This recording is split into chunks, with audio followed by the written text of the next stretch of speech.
আসসালামু আলাইকুম, সবাইকে স্বাগত জানাচ্ছি নিউজ ইনসাইটে। জাতীয় পার্টি আবারও আলোচনায় এবং এই আলোচনা পত্রিকার পাতাও এখন ভরছে। মাঝখানে তারা একেবারেই কোনো কভারেজ পাচ্ছিল না, এখন আবার এই নিজেরা নিজেদের মধ্যে বিবাদে জড়িয়ে নাকি সেটা কতটা সত্যিকার অর্থেই বিবাদ নাকি নাটক, এটা নিয়েও প্রশ্ন আছে। তো মোটামুটি একটা নতুন খেলা জাতীয় পার্টিতে তৈরি হয়েছে। এই দলটির জনসমর্থন যাই থাকুক না কেন, তারা কিন্তু এক ধরনের আলোচনায় সবসময় থাকে এবং ক্ষমতা রাষ্ট্র বিষয়ে সবসময় থাকেই, সেটা আমরা জানি এবং তাদের ভূমিকা সম্পর্কেও আমরা অবগত।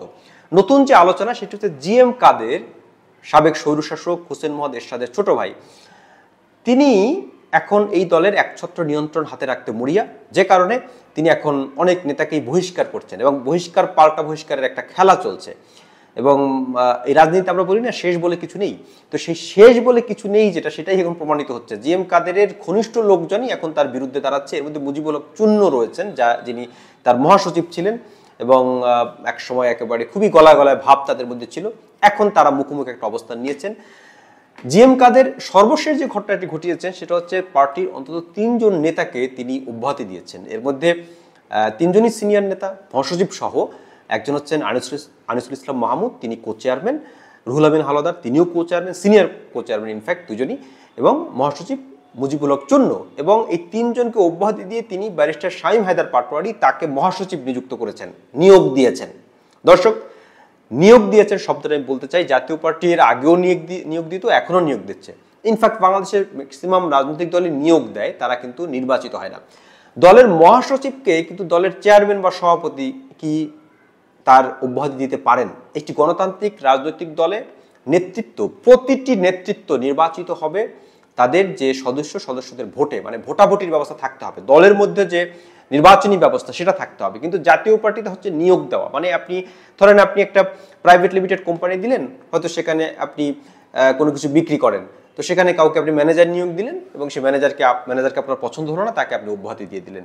দল কিন্তু এভাবে চলতে পারবে না, কারণ দল কোনো প্রাইভেট লিমিটেড কোম্পানি নয়। দলকে চলতে হবে গণতান্ত্রিক রীতিনীতিতে, এবং সেই রীতিনীতিতে কখনোই কোনো সভাপতি বা চেয়ারম্যান হাতে এই ক্ষমতা থাকবে না যাতে তিনি তার যে ইমিডিয়েট নিচে যিনি কাজ করবেন, সেক্রেটারি বা সাধারণ সম্পাদক, তাকে অব্যাহতি দিতে পারেন। বাংলাদেশের রাজনৈতিক চর্চার ক্ষেত্রে এইটা আমরা প্রায়ই দেখি যে অব্যাহতি দেওয়া হয়, নিয়োগ দেওয়া হয়। তো এই নিয়োগ নিয়ে জাতীয় পার্টিতে একটা তোলপাড় অবস্থা। অনেকেই বলছেন যে এটা একটা খেলা। সেই খেলাটা কার?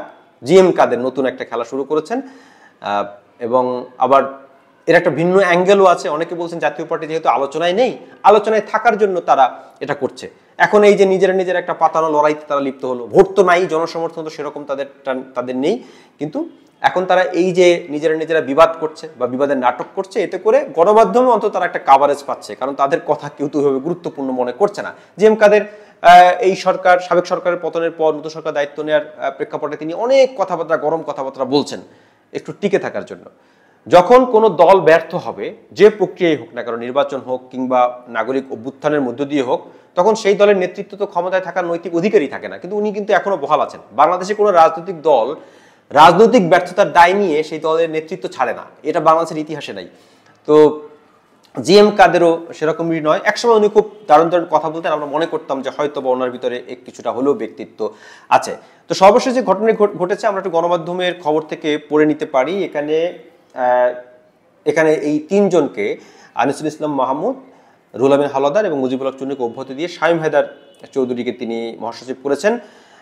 এবং এরপর পাল্টা বিবৃতি দিয়েছেন আনিসুল ইসলাম মাহমুদ এবং এবিএম রুহুল আমিন হাওলাদার। তারা বলেন যে মহাসচিব বীর মুক্তিযোদ্ধা অ্যাডভোকেট মুজিবুল হক চূন্যকে কোনো কারণ ছাড়াই অব্যাহতি দিয়ে ব্যারিস্টার শামীম হায়দার পাটোয়ারিকে জাতীয় পার্টির চেয়ারম্যান গোলাম মোহাম্মদ কাদেরের একক সিদ্ধান্তে মহাসচিব নিয়োগ চরম অগণতান্ত্রিক, অসাংবিধানিক এবং গঠনতন্ত্রের সরাসরি লঙ্ঘন। এটি একটি ব্যক্তিকেন্দ্রিক স্বেচ্ছাচারিতার বহিঃপ্রকাশ, যা পার্টির অস্তিত্বকে হুমকি মুখে ফেলেছে। একটি রাজনৈতিক দল কিভাবে পরিচালিত হবে, এটার একটা স্ট্যান্ডার্ড অবস্থা আছে, সারা বিশ্বেই আছে, বাংলাদেশেও ইনফ্যাক্ট আছে। দল পরিচালিত হবে তার যে সেই সদস্যদের সিদ্ধান্তে, গঠনতন্ত্রে সেই ব্যবস্থায় থাকতে হবে। এখানে কোনো একক ব্যক্তি চাইলেন কাউকে সরিয়ে দেবেন, তো এখানে তারা যথার্থই বলেছেন। তারা যে খুব গণতান্ত্রিক এমনটি নন, তাদের পক্ষের লোককে অব্যাহতি দেওয়া হয়েছে বিধায় তারা এত কথাবার্তা বলছেন। তো জাতীয় পার্টির এই যে বিষয়টি, এটা এ কারণেই একটু বিশেষভাবে নজর দিতে হবে আমাদের, যে বাংলাদেশের প্রায় প্রতিটি রাজনৈতিক দল কিন্তু এই ক্রাইটেরিয়ায় চলে। সেখানে নিয়োগ দেওয়া হয়, মনোনয়ন দেওয়া হয়, কিন্তু নির্বাচন হয় না। দলের নেতা, মহাসচিব বলুন, সভাপতি বলুন, স্থায়ী কমিটির সদস্য বলুন, এমনকি ইউনিয়ন পর্যায়ের একজন নেতার কথা বলুন, তাকে নির্বাচিত হতে হবে, নির্বাচিত, এবং তাকে যেন তেন কারণ দেখিয়ে যে কেউ তাকে অব্যাহতি দিতে পারবে না। সিস্টেম থাকতে হবে, গণতান্ত্রিক সিস্টেম থাকতে হবে। সেইটা আমরা এই জাতীয় পার্টির কাছে তো প্রত্যাশা করি না। আমি এটাকে একটা উদাহরণ হিসেবে সামনে আনলাম, কারণ এখানে জিএম কাদের হচ্ছেন এই জাতীয় পার্টি নামক প্রাইভেট লিমিটেড কোম্পানি বা ব্যক্তি মালিকানাধীন কোম্পানি, তার চেয়ারম্যানের মতো করে তিনি আচরণ করছেন। এই দলটি এর আগেও আমি বলেছি যে এই দলটি যেসব সিদ্ধান্ত নিচ্ছে তাদের অস্তিত্বের সংকট হবে, তাদের সেই সংকট কিন্তু এখন দৃশ্যমান। এর আগেও 6 বার জাতীয় পার্টি ভেঙেছে, এ নিয়ে 7 বার ভাঙার মুখে পড়েছে, এবং হয়তোবা নতুন জাতীয় পার্টি আমরা দেখব শীঘ্রই। কিন্তু তার আগে এই চিত্র আমাদেরকে দেখতে হচ্ছে। আমরা চাই বাংলাদেশের প্রতিটি রাজনৈতিক দল গণতান্ত্রিক ধারায় পরিচালিত হবে, এবং দলের ভিতরে যদি গণতন্ত্র থাকে দেশেও তারা গণতন্ত্র আনতে পারবেন। দল গণতান্ত্রিক চর্চা না করলে দেশে গণতন্ত্র আসবে না।